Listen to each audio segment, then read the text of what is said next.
Muy buenas a todos, bienvenidos una vez más a Revisionismo y Geopolítica en este segundo programa del día miércoles. Y sin más, le voy a dar la entrada a mi invitado de esta tarde.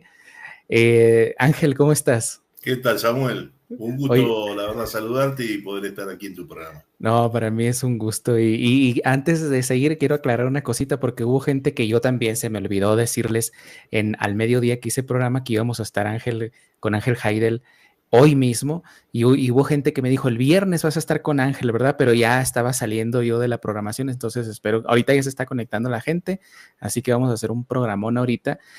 Continuando lo que iniciamos la semana pasada, les había dicho a los seguidores y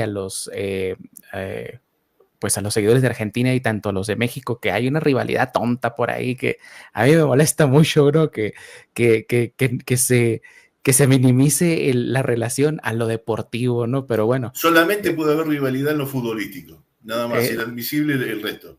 pero que se traslade eso, Ángel, a otros No, puntos, es lo que me molesta.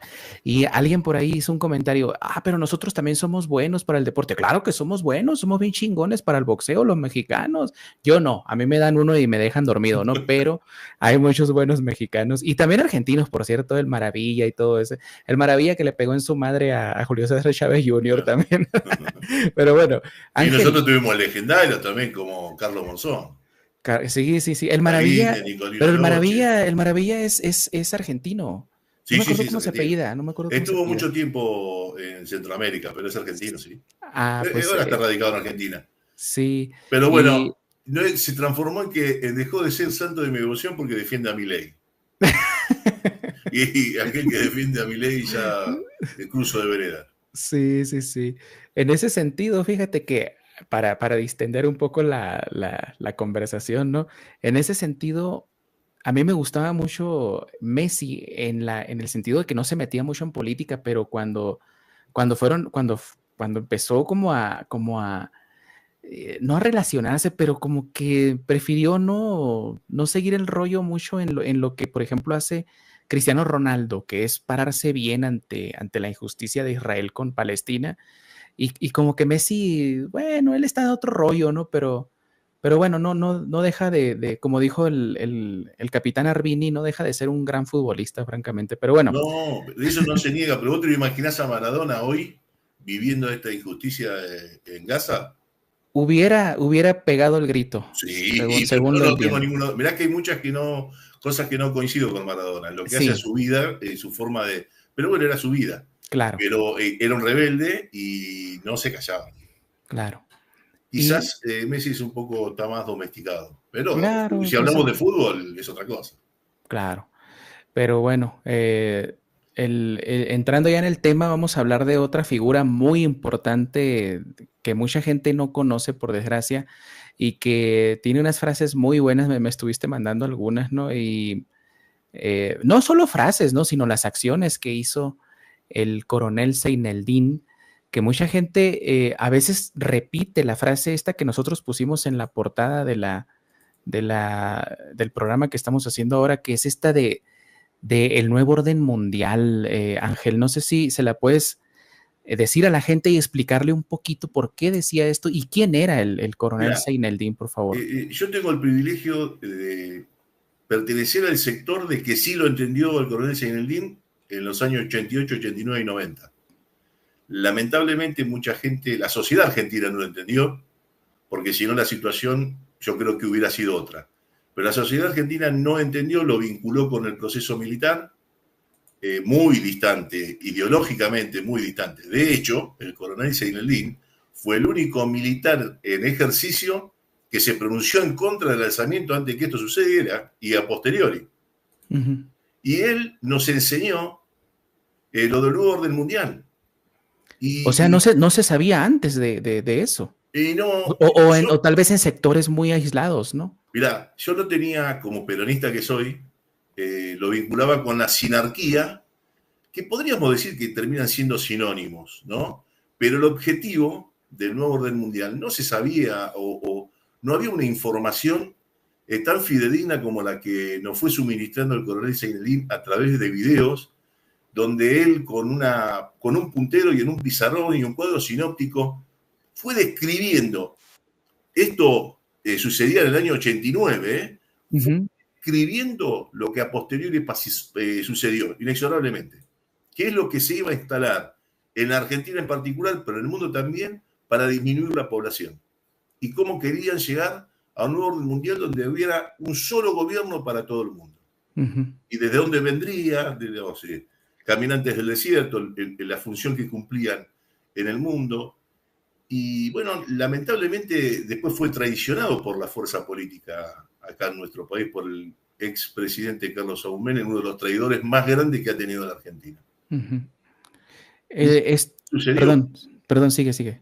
Lo que estás viendo vos acá, nos estás mostrando, es el alegato a posteriori del último pronunciamiento que fue en la Argentina. Vamos a hacer una pequeña síntesis de lo que es el carapintadismo en Argentina. Es un, ¿Quieres que lo veamos y nos explicas? pero ahí solamente va a estar el alegato. Por eso yo te quiero hacer una pequeña síntesis de lo que sucedió anteriormente. Ok. Del año 1987, Semana Santa, con la recuperada democracia, entre comillas, los primeros 4 años, se da el primer pronunciamiento, donde Seineldin, héroe de Malvinas, no participó porque estaba como agregado militar en Panamá, porque se los querían sacar de encima, porque era un héroe de Malvinas, muy, pero muy querido y respetado por sus camaradas, y no era posible desmalvinizar como se hizo sin teniendo la presencia de él en nuestro país. Entonces se lo sacaron de encima y hubo un par de pronunciamientos, pero terminaban siendo como una especie de asunto gremial entre los militares. Cuando lo van, le piden que viene a Argentina, ya Milo tenía la información que le había llegado estando en Panamá de lo que se venía, que era el nuevo orden mundial, y cómo se planificaba y cómo se iba a llevar a cabo. Entonces esos pronunciamientos, tanto el de Villa Martelli, que es el anteúltimo, y el último, el 3 de diciembre de 1990, ya tienen un contenido ideológico y político, sin ser un intento de golpe de Estado. Sí, lo que se pretendía era instalar en la población, en la sociedad argentina, qué es lo que iba a pasar, cómo se iba a destruir las Fuerzas Armadas y nos íbamos a quedar indefensos. Y no nos olvidemos que ya todo esto, tanto Menem, que era presidente en esa instancia, y Cavallo, ministro de Relaciones Exteriores, que después fuera ministro de Economía, este individuo habían pactado con los británicos lo que se dio a conocer el Tratado de Madrid, donde nos entregaron de pies y manos a los británicos. Te cuento un par de cosas que firmaron. Por ejemplo, que la Argentina no puede pasar del paralelo 40 las tropas sin pedir autorización a Gran Bretaña, que no puede comprar aviones sin pedirle autorización a Gran Bretaña, que no puede fabricar barcos de chapas superpuestas sin pedirle permiso a Gran Bretaña. Eso la sociedad argentina aún hoy, pasados 30 y pico de años, no lo sabe, es una vergüenza. ¿Y por qué no lo sabe? Porque los mierdos de comunicación se han preparado y ocupado para que esta información no la tenga el ciudadano argentino. Si la hubiera tenido al principio, nos hubiéramos formado de otra forma. Hoy ya por más que lo digamos, la gente está estupidizada.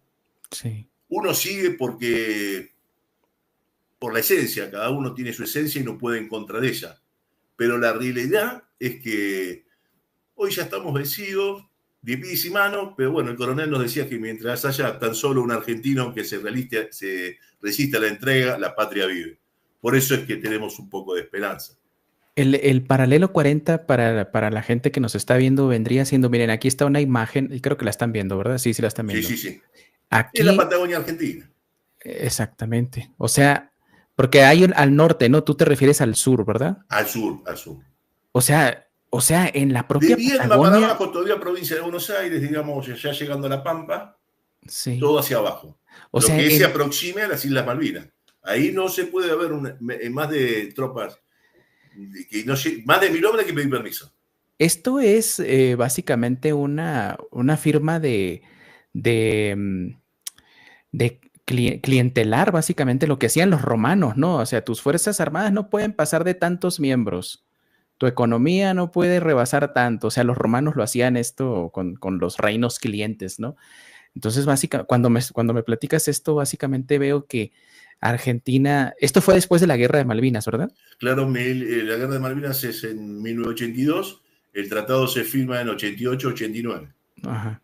Entonces queda, o sea, es una firma de derrota y básicamente de sometimiento, ¿no? A la pérfida Albión. Claro, hasta ese momento en la Argentina existía lo que se llamaba, desconozco lo que sucede en el resto de los países, el servicio militar obligatorio, donde el ciudadano argentino, en una gran mayoría varón, a los 18 años, le prestaba sus servicios a la patria. Aprendía a manejar un arma, mal hecho, bien hecho, porque a veces se puede entender que no estaba de la mejor forma, pero se honraba a la patria ofreciéndole un año de su vida. Bueno, una de las condiciones del Pacto de Madrid fue que se elimine y buscar el pretexto de una muerte de un conscripto en el año 1992, que era el soldado Carrasco, para eliminarla definitivamente. Es que es increíble realmente, o sea, parecen cosas que son mínimas, o sea, que son cosas tal vez sin importancia, como, vamos a quitar el servicio militar y tal vez los jóvenes, qué bien, ¿verdad? Porque, por ejemplo, me hablas de esto, yo me acuerdo cuando tuve que hacer el proceso ¿no? Para obtener la cartilla militar, que antes la necesitabas para todo, absolutamente en México, y también la han eliminado, o sea, ya no es, tengo entendido que ya no es obligatorio. Me van a corregir mis amigos de México porque tengo mucho tiempo sin ir y no lo he investigado, pero ahí que nos pongan en los comentarios.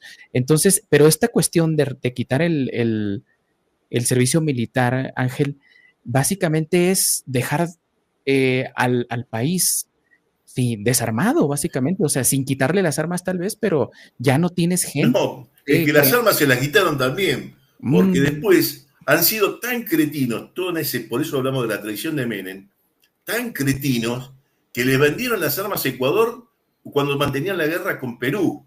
Una traición grandísima porque Perú fue uno de los países que prestó máxima colaboración en la guerra de Malvinas. Sí, es una ofensa grandísima que cada vez que me encuentro con un peruano tengo que pedirle perdón de rodillas. Porque es una vergüenza terrible, terrible lo que sucede. Eso precisamente nos preguntaban, porque a mí no se me pasó decirlo francamente, pero ya el tiempo nos estaba ganando en la entrevista que le hicimos al capitán Arvini, pero y hubo gente que me dijo, Samuel, no estás mencionando la participación de Perú, pero platíganos un poco de esto, por favor, Ángel. Sí, Perú envió Mirage con sus pilotos, no lo dejaron entrar en combate, porque, bueno, corría riesgo que Gran Bretaña le declare la guerra también al Perú, pero estaban dispuestos. O sea, una voluntad férrea y participativa, un compromiso impresionante. Eso es de agradecer de por vida. Y nosotros le vendimos las armas al contrincante, ¿no? Y después que se explotó, acá en Río Tercero teníamos fabricaciones militares. Hubo una explosión, también donde se destruyó totalmente, totalmente. Por eso te digo que nos han dejado atados de pies y manos. Y si yo vengo a la actualidad, en los últimos 2 años en las Fuerzas Armadas Argentinas renunciaron alrededor de 18.600 efectivos. O sea, estábamos sin defensa. O sea, y el coronel de Seinelín lo denunciaba esto, ¿eh? No es por casualidad que tiene tantos adeptos. Esto, fíjate, precisamente te iba a preguntar. Por ejemplo, aquí nos dice Sofía Mirot, perdón. El coronel Mohamed Ali Seineldin fue el último patriota. Luego aquí Diego Alfonso dice, ¿cuánta falta hace Seineldin? O sea, y es gente joven que afortunadamente lo conoce a Mohamed Ali Seineldin, pero desgraciadamente muchos no lo hacen. Entonces, te quería preguntar, ¿de dónde Mohamed Ali Seineldin sacaba toda esa información que tenía? Porque no cualquiera la manejaba de la forma, con un lenguaje tan sencillo como él y con tanto conocimiento, porque ¿quién hablaba del gobierno mundial en esa época? Nadie. Bueno, ya te digo que una persona que ahora se me está escapando el apellido, una mujer, mientras él estaba como agregado militar en Panamá, estamos hablando del año 1987, 1988, se le acercó y le dijo, mire, coronel, ¿qué es lo que va a suceder en la Argentina? ¿Qué es lo que buscan? O sea, esa mujer tenía una función dentro, no sé si de inteligencia, pero tenía información, que inclusive cuando se entera y le transmite todo el coronel, le dan de un neurisma. Estuvo internado y el coronel daba, claro, de alta preocupación, porque no era un rumor, ¿no? Era, esto se pretende hacer, el plan es el siguiente, llevar a cabo esto para que la Argentina y en el mundo, hablaban de la disminución de la población, Wow. Con un montón de factores, del aborto que se iba a hacer. A ver, hablar del aborto en los años 88, 89, era impensado que se legalice. ¿Sabes una cosa? Otro argentino que habló de eso, por cierto. Que antes de pasar esto, The Economist sacó ahora una portada. Creo que es The Economist u otra revista que dice, no se preocupen, un mundo sin menos gente no es tan malo. O sea, es teoría de la conspiración hasta que lo dicen ellos, ¿no? Claro. Porque si lo dice Samuel Cruz y lo dice Ángel Heidel, no, es teoría de la conspiración. Estás loco, sí, payaso, ¿dónde lo sacaste? Vos siempre delirando. Estoy acostumbrado a ese tipo de etiquetas que te ponen. Conspiranoico, dejá de delirar. Sí. O cuando ya los acorralás con tanta información y que se hace realidad lo que vos le dijiste durante varios tiempo atrás, bueno, pero qué sé yo, ¿qué le vas a hacer si no podés hacer nada?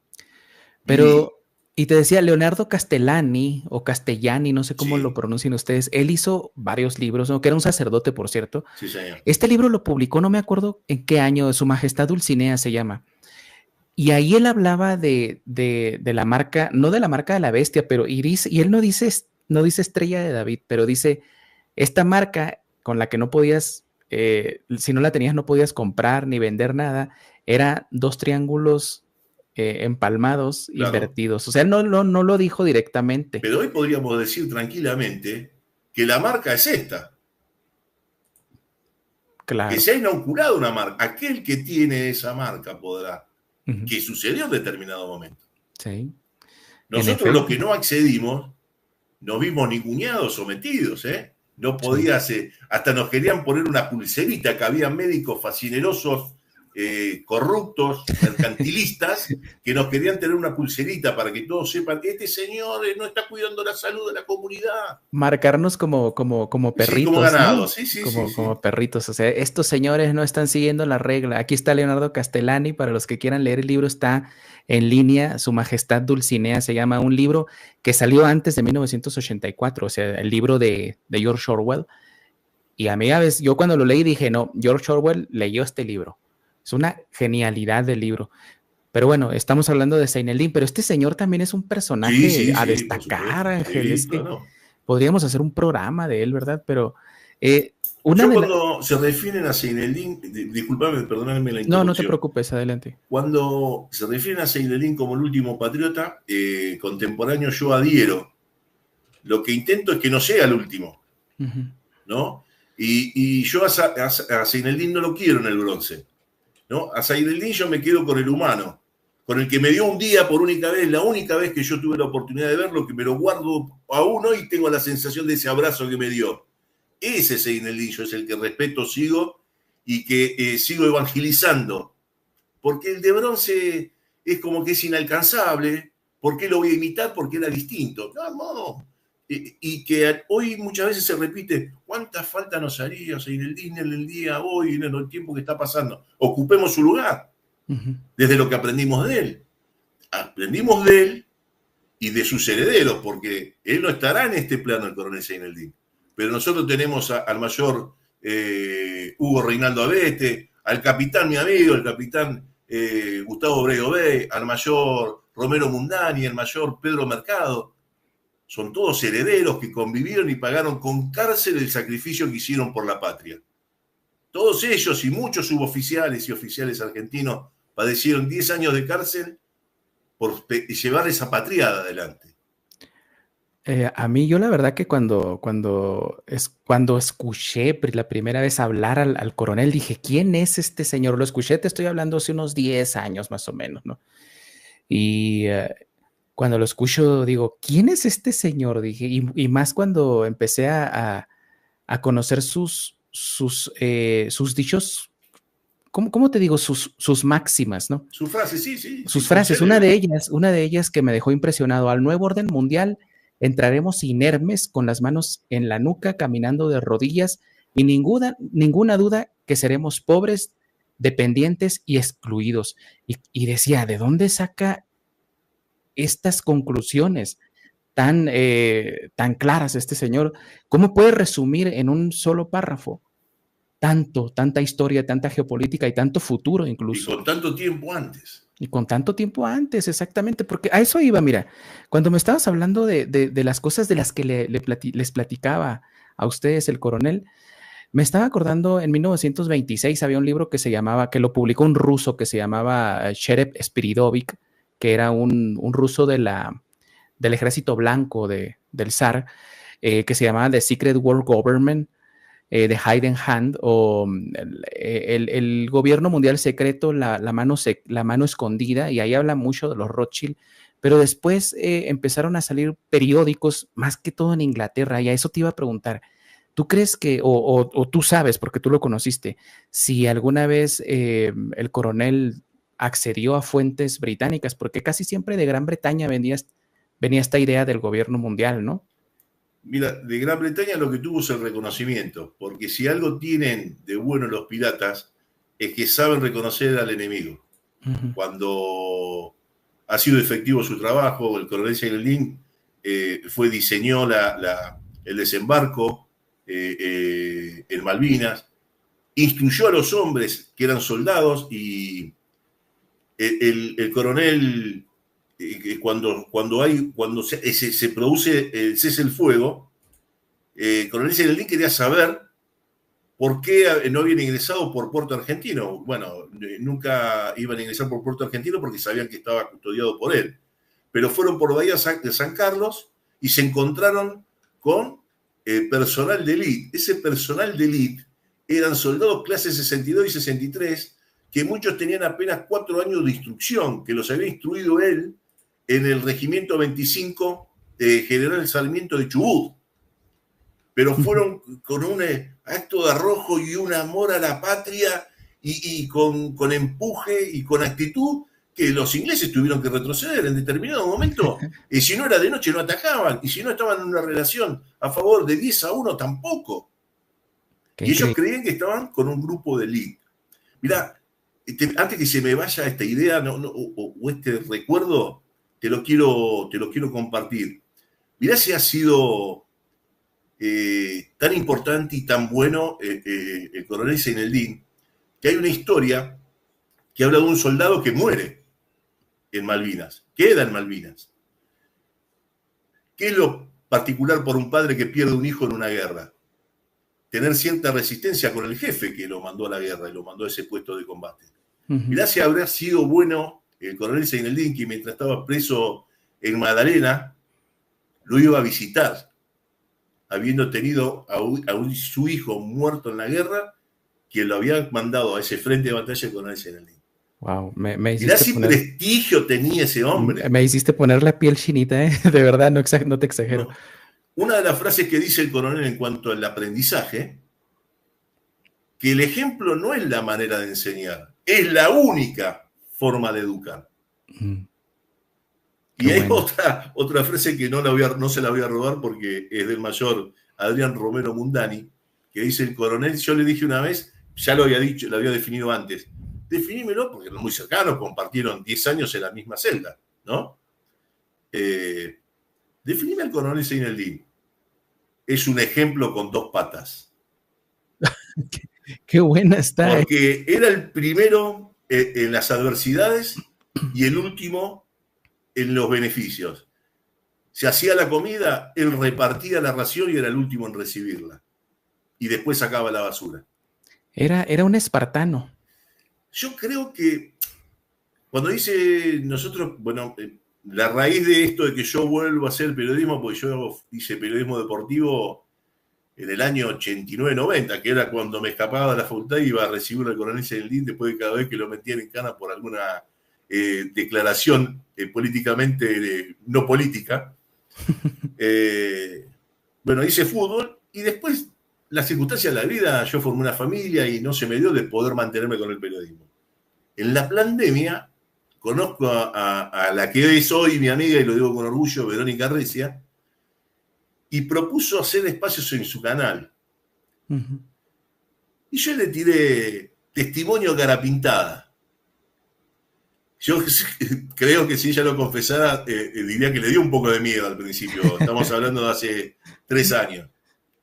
Y lo hicimos porque nos dio la oportunidad. Y a partir de ahí yo empecé a ver que, no te digo que era un programa que tenía una audiencia extraordinaria, pero de la gente que nos veía, que al principio tenía una visión distinta respecto al coronel Seineldin y a los Carapintadas, tuvieron un vuelco de 180 grados.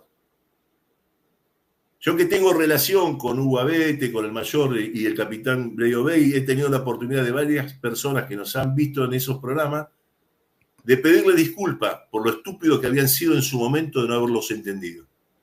Bueno, ya con eso es suficiente. Yo me doy por satisfecho de haber logrado mínimamente eso. Pero bueno, tiene gran valía que Vero se atrevió que usemos su canal para... Claro. Más en esa, viste, estaba yo hablando del 22, 23, sí, con la censura que había, bueno. Yo la tuvimos hace poco aquí de invitada a Vero. Oye, mira, me gustaría que, porque como te digo, hay mucha gente que no lo conoce, que nos platicaras por qué lo encarcelaron al coronel. Pero antes quiero citar esta frase, mira, que puso aquí Sofía Mirrot. Dice, prefiero morir corrido en la cárcel antes que andar bien vestido y perfumado con el cartel de traidor a la patria, Mohamed Ali Seineldin. Platícanos un poco. Eso lo dice... Se lo dice a Balsa, al general Balsa, que era el jefe de las Fuerzas Armadas. Porque habían sido compañeros en Malvinas. Y después traicionó. Todo lo que podía traicionar, Balsa lo traicionó. Por dinero y por complicidad y por egoísmo y por poder. El coronel Seineldin tuvo varios momentos, porque ya te decía que cuando nosotros lo íbamos a recibir que volvía de la cárcel, porque le daban, no sé, 15 días por declarar, que no era permitido hacer declaraciones. Y el 3 de diciembre del 90 fue el último alzamiento, pero él estaba preso. El 3 de diciembre del 90, él estaba preso en San Martín de los Andes. Y la idea era sacarlo de prisión y que participe. Él no participó nunca, pero se hizo cargo de la operación. Ajá. El 3 de diciembre lo que se pretendía era abrirle los ojos a la gente. Es decir, están destruyendo las Fuerzas Armadas y están poniendo lamebotas al frente del ejército para destruirlo y lo van a dejar destruir.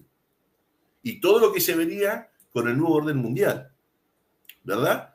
Sí. Y lo que sí, el que vos tenías en punta antes, ese es el alegato cuando él está en el juicio y dice qué es lo que hizo y por qué lo hizo. Y que no se repite. Si quieres pasarlo, son 3 minutos que me parece que dejan en evidencia el ser humano que es. Tengamos en cuenta que él podría haber dicho yo no tenía nada que ver, porque yo estaba preso. Ok, lo ponemos entonces, aquí está.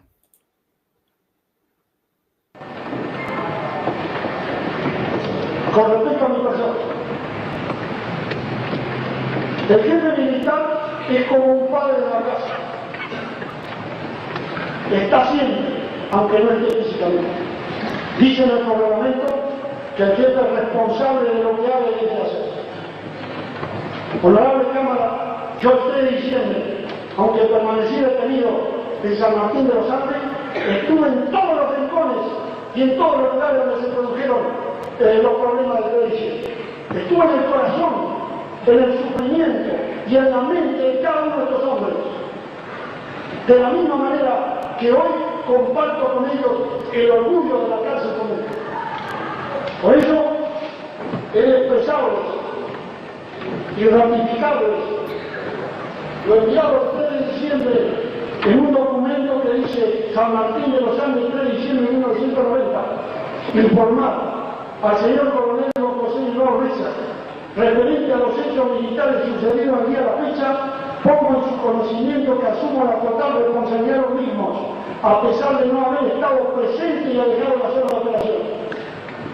Dejo constancia que todos los jefes superiores, jefes subalternos, oficiales y suboficiales del Ejército y de la Prefectura Naval Argentina cumplieron órdenes estrictas del impartido. Por lo tanto, solicito a usted que la tener a mí gestionar mi traslado al lugar de detención correspondiente, Dios y patria o muerte y mi jefe.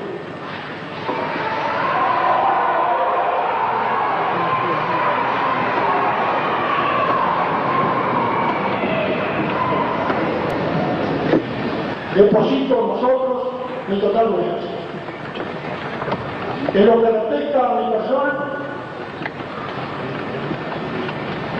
avalado por muchos hombres muertos en Malvinas, en la lucha contra el terrorismo, el capitán Giacchino, que murió en mi lugar, murió poniéndome prácticamente mi entrada, lisiado, exiliado, hombre que sufre, familias destruidas, producto de todo este esfuerzo, y con la bandera siempre presente de las instituciones de la defensa nacional, mi apoyo en el pensamiento del general San Martín, que es en quien me he embebido en mi formación militar, que dijo: cuando la patria peligra, todo es lícito menos dejarla perecer. Este fue, es y será mi compromiso.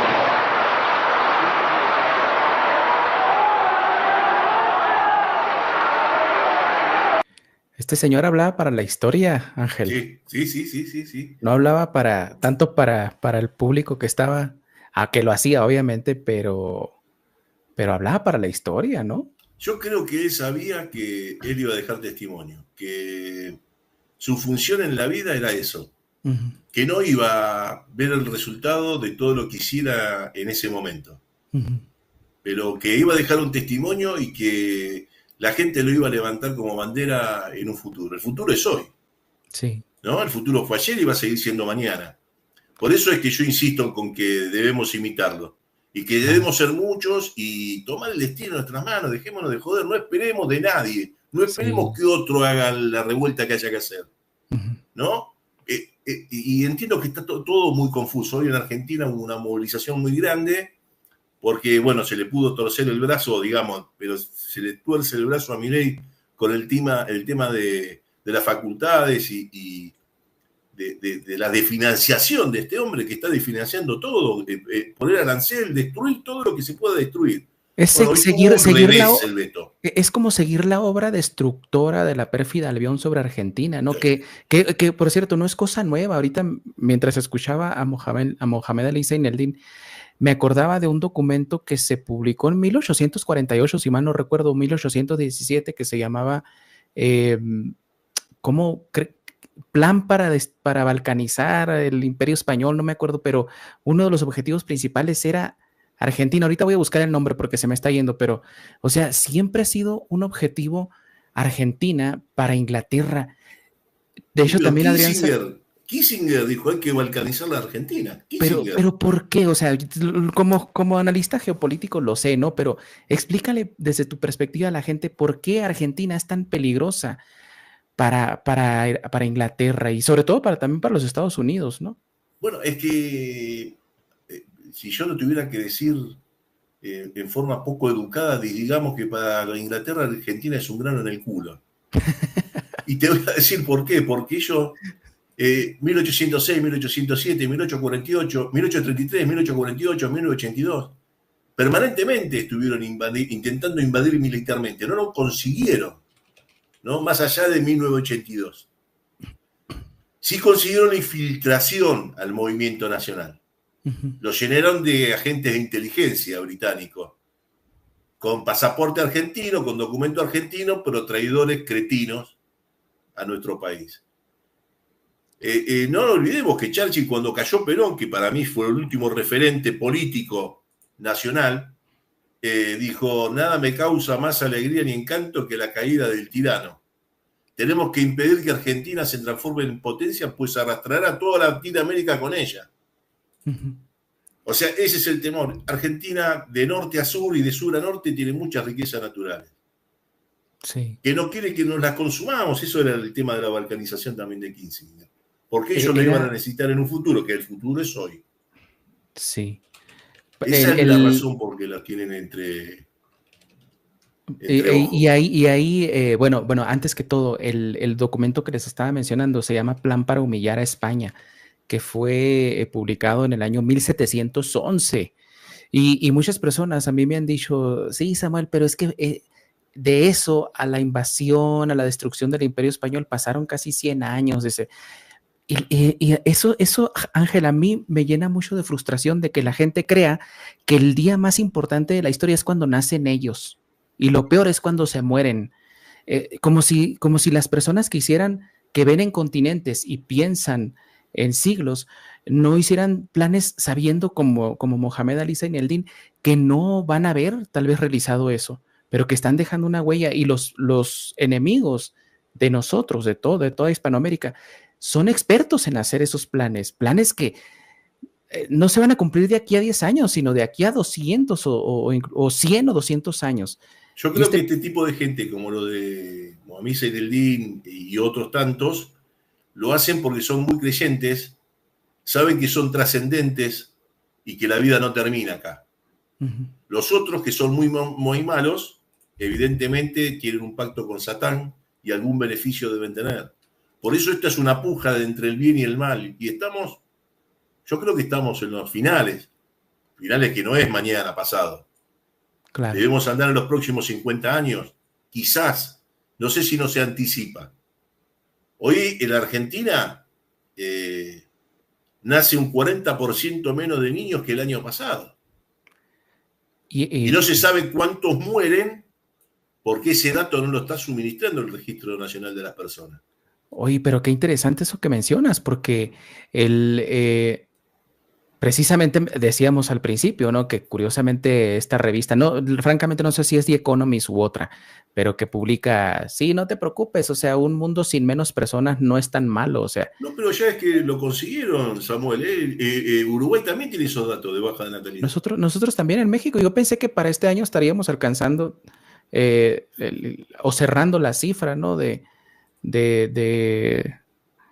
población, y sin embargo ha bajado en México. Mira, entre el aborto y los matrimonios estériles y haberle metido en la cabeza a los chicos que es mejor tener un perro que un hijo, porque los perritos, yo los quiero, los animales, de hecho claro. Tengo 2 perritos, pero los quiero y los cuido, pero no son mis hijos.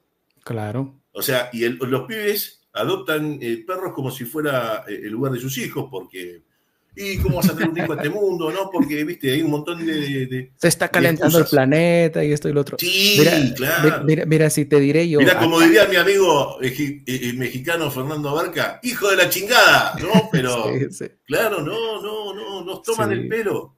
Exacto. Y a vos te cuesta tanto explicarlo. Hoy justamente salíamos a comer con mis socios, que era el cumpleaños de uno de ellos. Salgo a la puerta, miro el cielo. Rayas y rayas y rayas. Ya están convencidos de que algo raro hay. Pero no hablemos de eso, hablemos de fútbol. Exactamente, sí. Mira, ahorita que decías de las mascotas, la gente aquí que sigue el canal sabe perfectamente que tengo 2 gatos que se la llevan aquí. De hecho, desde la mañana está dormido ahí, mira. Sí. A las puras 9 de la noche se despierta y va conmigo y quiere jugar. 9, 10 y media, y no te le puedes despegar, pero no, como dices, los queremos mucho a los animalitos, pero no son nuestros hijos. Claro. ¿Verdad? Son parte, por supuesto, de nuestra familia, pero no reemplazan, pues, a la familia de sangre, ¿verdad? Así que bueno. Hacer entender, Samuel, que está todo tan programado, y esto lo supo el coronel, quizás no sabía de la manera de cómo iban a aplicar la tecnología, o la psicología, o la sociología. Pero hoy hay una promoción de matrimonios estériles o de formación de los géneros a través de los medios de televisión, de las series, de las publicidades. Che, no es casual, no es que vos vas por la calle pateando homosexuales. Uh-huh. No es así. Pero bueno, eso ha hecho que se genere quizás alguna fantasía, o no sé, exactamente desconozco cómo. Pero evidentemente hay una intención propagandística.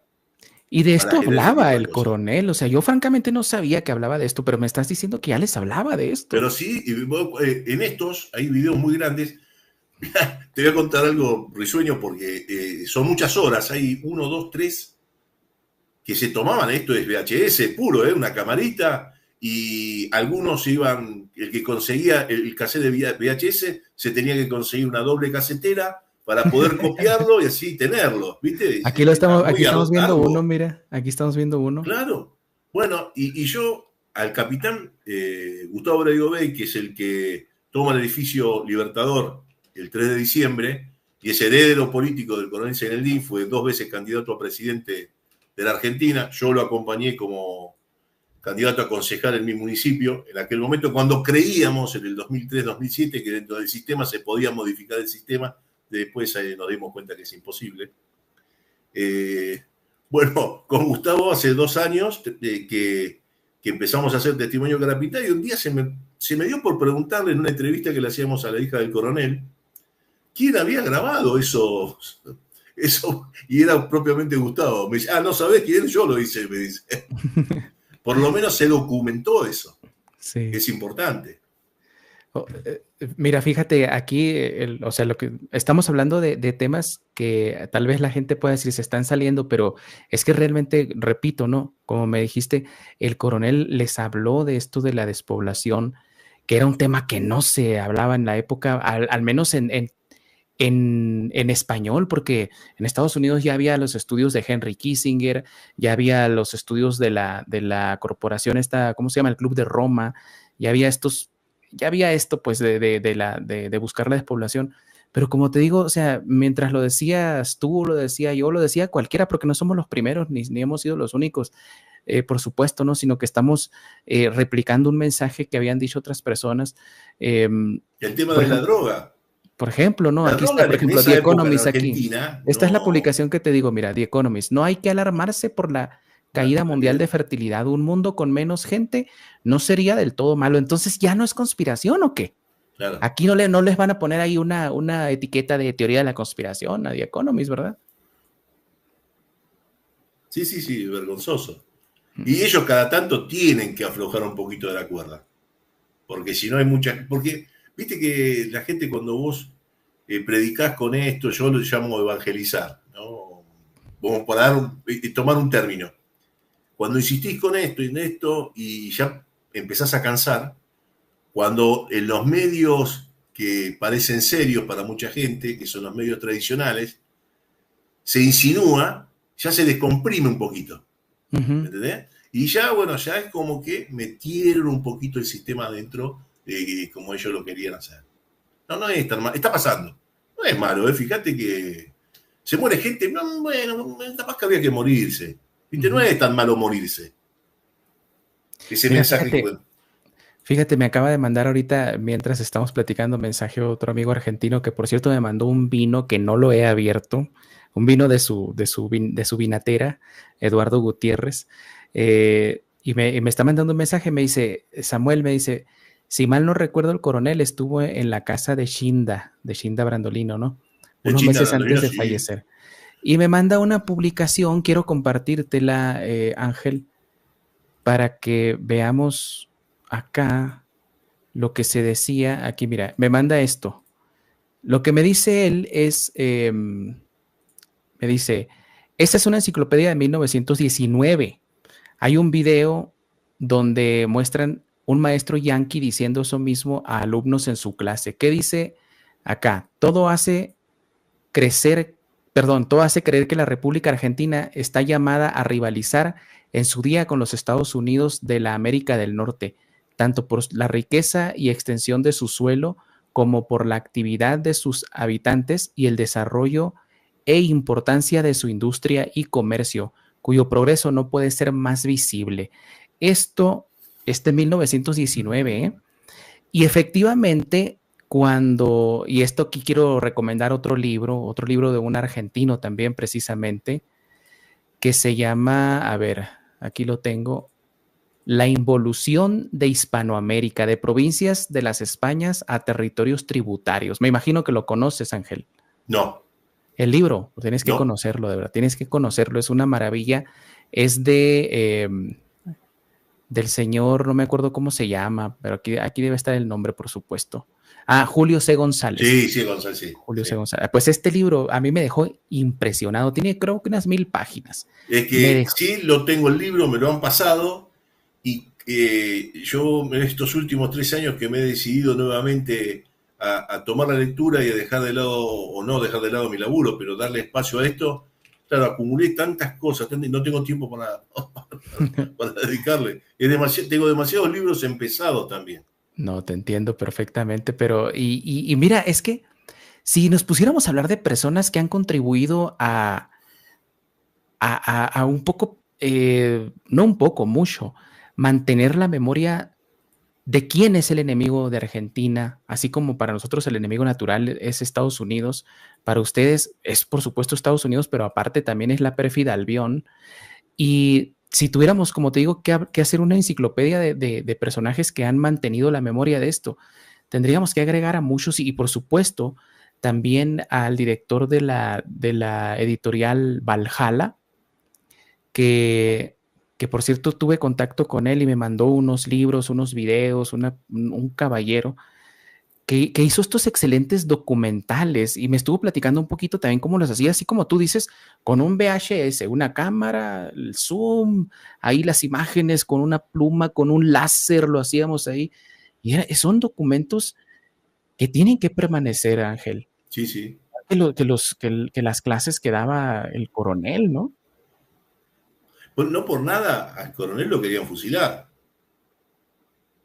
¿En serio? Sí, sí. Bueno, hay veces cosas que se me van a escapar porque me desvío yo de la conversación, pero el coronel Zaineldin, Menem lo quería fusilar. Increíble. Intervino un político argentino de aquella época que tenía una relación con el coronel, que era Arturo Frondizi, que había sido presidente de la Argentina por un periodo de 2 años, 58-60, si mal no recuerdo, y a través del Papa se impidió, porque Juan Pablo II, porque la idea era fusilarlo. Qué increíble. Y con el agravante que el coronel Zaineldin era amigo de la familia de Menem. Era amigo de Zulema Yoma. Ya me imaginé, no sé por qué se me vino a la mente mis amigos de México, que me imaginé al Manuel Ángel ahí mandándome fusilar. Le mando un abrazo a Manuel Ángel, ¿no? A mi amigo Manuel Ángel. Pero que, bueno, Zulema Yoma le dice, porque al principio, cuando Menem estaba en campaña, lo proponía a Zaineldin como jefe del ejército, o le mintió, lo engañó. Y Zulema Yoma le decía, mirá, que el turco te va a traicionar, un par de veces se lo dijo. Y hace poco acá se estrenó una serie de Netflix de la vida de Menem, y está reflejado eso. No mintieron, ahí. Que Menem pedía el fusilamiento de Zaineldin, y Zulema lo defendía, y él le hablaba de, porque la patria está en riesgo. Eso me suena a palabra de tu amiguito Zaineldin. Porque Zaineldin predicaba eso de que la patria está en riesgo. Claro. Antes de que se me pase, la persona de la que les estaba hablando ahorita, el director de la editorial Valhalla, es Héctor Vuela, que por cierto ha tenido participación también en TeleV1 y en otros programas, porque es un tesoro realmente hablar con ese señor que convivió con personas como el maestro de Mayé, ¿verdad? Sabe mucho de peronismo. Bueno. Sí, a ver si lo tenemos de invitado de nuevo, que la última vez platicamos casi 1 hora, pero excelente persona. Fíjate que estoy viendo aquí un video, Ángel, de un tema que no se trataba mucho tampoco en la época, que es la geopolítica de las drogas. Aquí está, miren, para que vayan a verlo. Mohamed Ali Zaineldin, no es es este que tengo acá. Lo cerré yo, creo. El que estabas mostrando vos en el cuadro sinóptico, habla de todo eso, inclusive de las funciones de las Fuerzas Armadas, y hoy se está dando algo que él ya lo anunciaba en ese momento, de que iba a una degradación de las Fuerzas Armadas. Él decía que Gendarmería, que tenía la función de cuidar los límites, iba a pasar a poder de policía. Lo mismo que la prefectura, que era la función de cuidar los mares y los ríos, y iba a pasar a función de policía, lo cual es cierto, porque acá capaz te para la gendarmería y te pide documentos.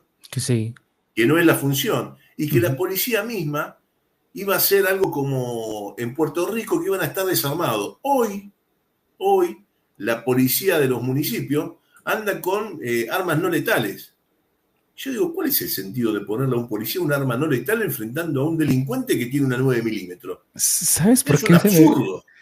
Y no, es que, ¿qué plan tiene eso también, Ángel? Porque aquí yo compadezco mucho también a los británicos, porque los británicos no sé de dónde se sacaron que también la policía tiene que buscar métodos, porque así lo dicen, buscar métodos no agresivos para detener a una persona. La otra vez estaba viendo un video de un tipo que con una katana le rebanó la cabeza a una policía, no la mató.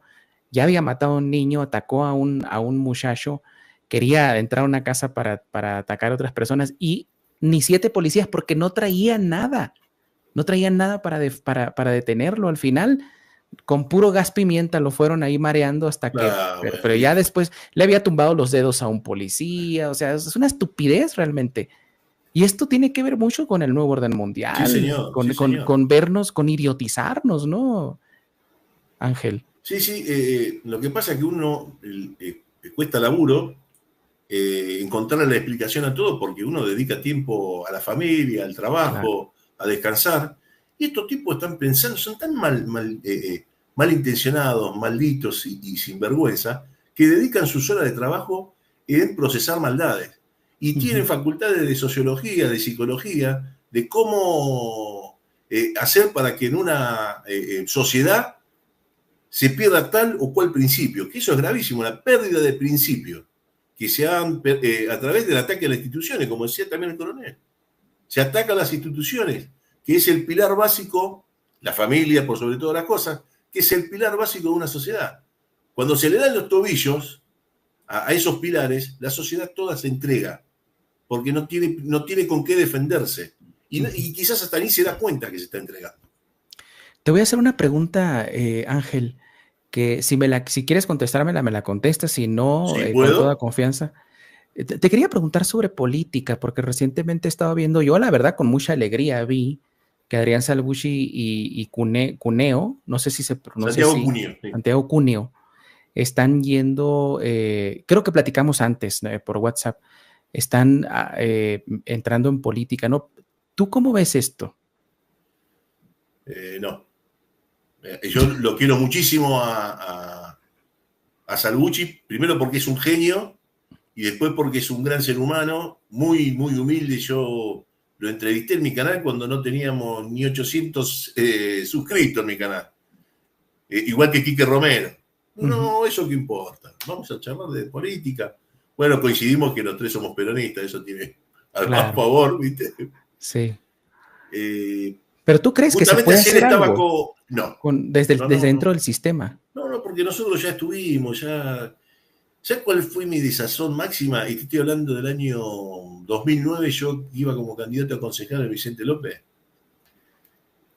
que puse un pasacalle para anunciar a los vecinos que me postulaban un partido pequeño, obviamente. Y los vecinos votaron a otro. Pero, no me digas, casi me hace tirar el agua.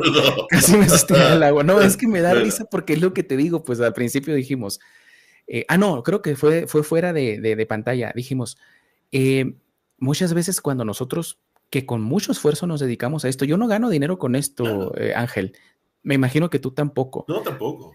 Y hay gente que encima de ello nos ataca, o sea, que supuestamente son parte del movimiento antisistema. Entonces yo cuando veo que pasa esto, digo, ¿para qué el sistema necesita atacar personas como nosotros si nosotros mismos estamos atacándonos? Entonces, es eso, ¿no? O sea, como se está candidateando a Ángel, mi vecino, pues no, yo voy a votar por el otro cabrón que no conozco, ¿verdad? Sí, o sea. Sí, bueno, eso la desazón que me dio, porque ni siquiera era bronca. Pero si me conoce desde que nací. Sí. Si yo accedo a un puesto de la concejalía y pasa algo, me tiene al lado para reclamarme. Claro. ¿Qué mejor beneficio? Y no, fueron y votaron a Carrió. ¿Qué es eso? Bueno. Y yo ahí dije, no, esto está perdido. Gustavo se dio cuenta también. Gustavo hizo mucho sacrificio por el partido, por el PPR, el Partido Popular de la Reconstrucción, que lo habían diseñado en la cárcel, en cárcel, sí, con Gracie Susini, participación del coronel Seineldín. Y le puso mucha garra, por eso te digo que fue 2 veces candidato a presidente. Llegaba el momento de la propaganda política, lo ponían en el diario Clarín, en el 2003 había 12 candidatos a presidente. A Brego Bay lo ponían sin la foto, ¿no? Y le cambiaban el nombre al partido. O sea, sí, son muchos. Golpeteándolos. Claro, porque por las dudas, porque cuando hay una expresión popular nacional que máxime viniendo de la línea del coronel, porque el coronel se transformó en enemigo porque sabía que no lo podía comprar. Claro. Era un tipo que era imposible de doblegar. Y entonces, bueno, claro, eso los enfureció más. ¿Alguna vez intentaron algún atentado contra el coronel? No, que yo sepa, no. El atentado más grande fue meterlo preso e intentar fusilarlo. Claro. Que no fue pero y aparte como que lo condenaron al ostracismo un poco, ¿verdad? Porque vi una entrevista en la que él terminó trabajando, tampoco es que se quejara, ¿no? Porque, y ahí corrijo, porque una persona... Eso contado por la hija, por los conocidos más allegados, lo hizo con gran placer. ¿Sabés qué cuentan? ¿Viste? Porque es hasta curioso. Es una fundación de médicos. El final del coronel Seineldín es como que estuviera escrito, porque él le da un paro cardíaco estando con un cardiólogo. Ah, curioso. Así que no hubo nada que hacer. Qué chistoso. O sea, me río, pero por lo... ¡Ay! ¿Qué pasó? ¿Qué pasó con Ángel? Ángel. Y por un momento yo te perdí.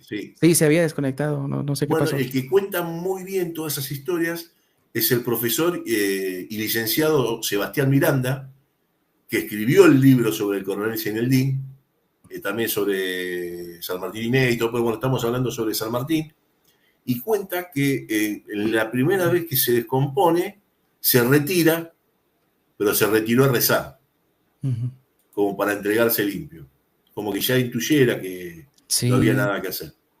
Y le volvió a dar, y bueno, ya ahí no lo pudieron sacar. Qué curioso, es increíble. Está lleno de cosas curiosas. Está llena. A mí la frase que yo más amo del coronel Seineldín es cuando dice: para la justicia Dios, para la verdad el tiempo. Era premonitorio. Él sabía que en determinado momento se iban a levantar varios brazos, iban a tomar su bandera y le iban a ir levantando. Y eso está pasando. No por mí, Hay muchísima gente distribuida, claro, no llegan a los medios masivos de comunicación. No, eso no, porque es mala palabra. Pero... No, pues si todos tienen la banderita de la estrella ahí, o sea... Hijos de puta, puta, perdón la expresión, pero no, adelante, se puede decir. Cretinos, vergüenza, torrante, cretinos les queda corto, Ángel, dilo como es, o sea... Sí, Flor de hijo de puta, sí, porque... O sea, bueno, pero si el presidente en el monumento a la bandera argentina se pone la bandera de Israel en el hombro, bueno, ¿qué podemos esperar de un cipayo periodista, no? Sí. Y hay muchísimos, ¿no? De esos. Y casi todos terminan con, bueno, no digo que todos lo sean, ¿no? Pero Feynman. O sea, tienen apellidos no muy italianos ni muy alemanes. Pero es lo porque que dice... los apellidos de ahí de Argentina son muy italianos y alemanes también. No, pero después se lo cambian. Claro. Se lo cambian también. Claro. Pero es como dice, pero es una verdad de perogrullo. Lo dice Adrián Salgucci.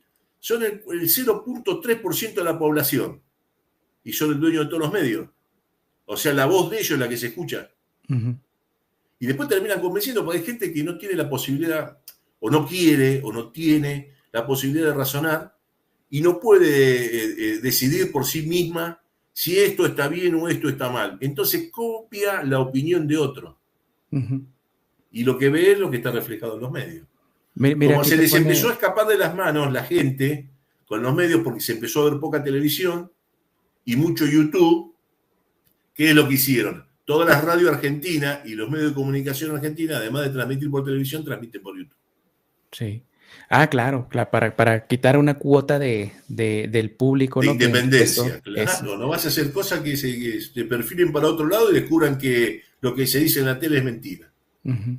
O por Aquí lo te menos pone comprobar. un mensajito, Verónica, mira, te dice, qué lindo escucharlos, Ángel y Samuel. Muchas gracias, Gracias, Benito. Verónica, muchas gracias.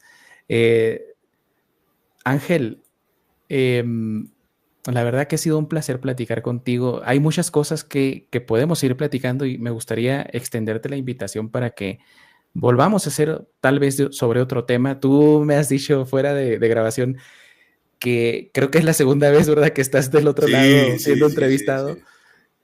Más que ser una entrevista, fíjate, a mí me gusta hacer como Es una charlas, charla, porque sí, sí. pues sí, No, y porque me eso es, sentí muy a gusto, sí, qué bueno, sí. me da mucho gusto, la verdad, porque, y esto lo aclaro porque hay gente que dice, el entrevistador, yo no soy entrevistador, yo invito a la gente a platicar conmigo, no a entrevistarlo, porque yo no soy un profesional para entrevistar. Así que no me vayan a venir con que el entrevistador no le pregunta esto, pues invítenlo ustedes, Bien. hagan un programa y pregúntenle a Ángel. Yo lo invité para platicar con él y platiqué muy a gusto y espero que a ustedes les haya gustado. Yo no me quiero ir sin dejar mínimamente un mensaje, porque a veces la gente que tengo cerca me critica y mucho, porque mayormente la que está más cerca la que te critica, ¿no? Claro. Dejate de hinchar las bolas con Señelín, dejate de joder que ya se murió, dejate de joder con los carapintadas porque ya terminaron. Yo no lo hago para reivindicar nada, porque aquel que se equivoca 2 veces se va a equivocar 3, por no escuchar. Es importante escuchar el pasado. Si no se interpretó a tiempo, bueno, ahora tenemos la posibilidad de reivindicarlo, pero no por la reivindicación misma, para ponerle una estampita o ponerlo en el bronce, para imitarlos. Esa es Sí. la idea mía. Por eso no es definitivamente el último gran patriota. Es el Oye, último hasta ahora. Ángel, antes de irme, es que a varias personas te han puesto comandante. Sí. Por la ¿Por qué te culpa de dicen este como? individuo, porque cuando empezamos con Testimonio Cara Pintada, lo de en el canal de Vero Recia, bueno, o vikingo o comandante, pero surgió primero lo de comandante. Y bueno, ya me quedó, sí, sí, sí. Bueno, yo dije, No, pero bueno, a lo mejor. no soy militar. Y Bueno, bueno. no tuve la posibilidad tampoco de ir a Malvinas porque yo soy clase 66 y los que fueron eran 62 y 63. Oye, hablando de eso, una cosa que decía también el coronel es, en Malvinas no existieron los niños de la guerra, No, todos los claro, que eran pelearon soldados. eran verdaderos hombres, dice, ¿no? Mirá, si Eso, el infeliz del que hablamos, y no, no quiero meterme en quilombo, por eso no lo voy a nombrar, pero voy a dar señales de quién es. El infeliz del que hablamos antes, fuera de cámara, que dice ser reportero gráfico, reportero de guerra de Malvinas, que no lo fue porque el único reportero de guerra de Malvinas fue Eduardo Rotondo, la única cosa que dijo de verdad y bien es que por algo son infantes de marina los que pelean. No podés que iban a mandar a un viejo de 60 años como yo a pelear que no me puedo mover. claro. Claro, eran chicos. Sí, sí, en edad eran chicos. Pero fueron formados como soldados. Y Ujú, los ofendés si le decís chicos. en A cada efecto. uno de los que yo entrevisté, si le decís chico, lo ofendían con Chico de la Guerra, una película que hicieron para desmalvinizar, para sacarnos de la cabeza que no pudieron. No pudieron porque quedaron ellos. Ahora no sé qué va a pasar el día que se muera el último veterano de guerra de Malvinas. Eso ya no sé. Porque hasta ahora ellos están peleándola y algunos tomamos la bandera y lo seguimos haciendo. Pero no son chicos de guerra, eran soldados, no tengo ninguna duda. Claro. Oye, Ángel, perdón que te retenga un poquito más, pero hace rato hablábamos de la pérfida Albión y cómo es el enemigo principal de Argentina y cómo lo identificaban a Argentina precisamente porque el proyecto español era dejar un virreinato o un país, vaya, bioceánico. O sea, que tuviera, ¿a qué me refiero? Que tuviera costas en el Pacífico y en el Atlántico.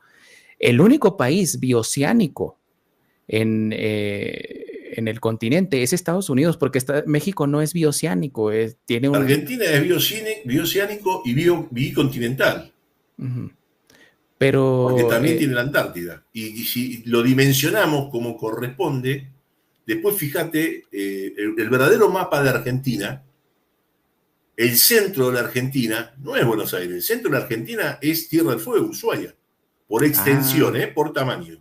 ¿Y cómo podemos ver ese mapa que nos dices porque tú? si lo tendrías que googlear. ¿Cómo lo busco? Argentina bicontinental. Posiblemente te aparezca así. Argentina bicontinental. ¿Sabes a qué me refiero yo? Al hecho de que el territorio argentino, cuando los españoles ya se retiran de acá, era un territorio más extenso, el que daba hacia el norte. Hacia el Océano Pacífico. Y posteriormente, ya con la participación de ahí de los británicos y las guerras de independencia, pues se fue. Yo te estoy hablando del tiempo de los virreinatos. Sí. Bueno, nosotros seguimos perdiendo territorio con Chile. Lo último fue en el 84. Con el que pierden las Islas Picton y Nueva. Un año después de que nací yo. Aquí, pues me salió este mapa, mira. Me salió este mapa de me aquí. Parece que está al revés, no lo veo bien ahí. No está al revés, de hecho así deberíamos ver el mundo. O sea, con la visión de Mercator, no. Es que esto también tiene que ver, Ángel, la visión de Mercator. Va a sonar, tal vez van a decir, Samuel ya se hizo de izquierdas, pero realmente es colonialismo mental el que utilicemos la visión Mercator del mundo, ¿no? Y hay un mapa argentino que me gusta mucho, que es, bueno, podemos utilizarlo así, el término al revés, o sea, hacia el norte, hacia lo que sería el norte, está la Patagonia, no está Estados Unidos. Pero esto ya lo decían los grandes geopolitólogos de la época, los que empezaron a desarrollar la geopolítica, veían al norte como superior al sur, porque obviamente en la mente del ser humano la oscuridad es mala, la luz es buena, arriba es bueno, abajo es malo. Entonces nos ponen esa visión de que nosotros somos, de que nacimos con un destino manifiesto muy, muy malo, ¿no? Sin embargo, hay un mapa, precisamente como el que te mostraba. Mirá, yo te reconozco que hasta hace 5 años, como un boludo, creía que los yanquis habían llegado a la luna, ¿eh? Y sí, ¿por qué te voy a mentir? No, pues ¿quién no lo creyó? Fíjate, ahorita que dices, si fuera de toda seriedad que puede tener la plática. Yo la primera vez que escuché a alguien que dudó de la luna, no fue a un experto en televisión ni a nadie, fue a un albañil que trabajaba con mi papá. Yo me iba con mi papá es constructor, yo me iba con él, dice, a trabajar, ¿no?